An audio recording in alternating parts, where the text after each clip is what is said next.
Donc aujourd'hui, on est au vignoble SAQ et on va faire une tâche très importante au vignoble qui est les bourgeonnages. Donc les bourgeonnages, c'est important parce que ça détermine en grande partie la production qu'on va avoir.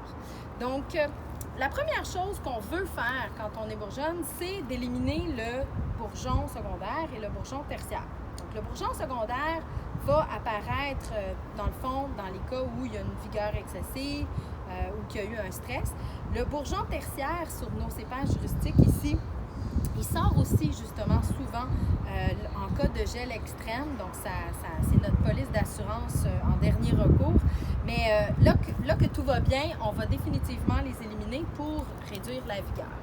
Donc, en premier lieu, donc si la caméra peut bien s'approcher, donc ici, on a le bourgeon primaire qui s'est bien développé, le bourgeon secondaire.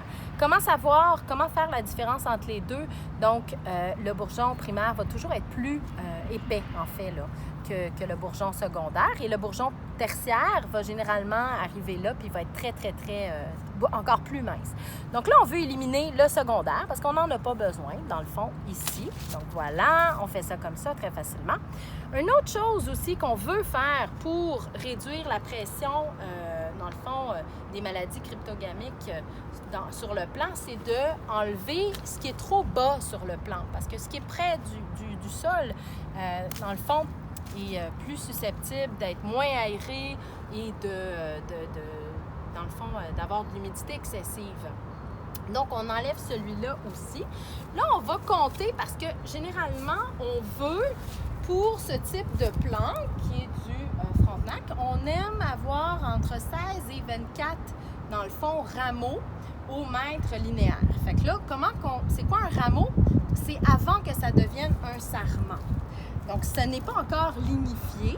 Donc, un rameau, 2, 3, 4, 5, 6, 7, 8, 9, 10, 11, 12, 13. Donc, on est... 14, 15. Donc, on est juste, parce que je viens d'en enlever 2 dans le fond, mais on est correct. Donc, l'idéal, ce sera entre 16 et 24, mais l'agriculture, des fois, c'est ça. Il y a l'idéal, puis il y a la réalité.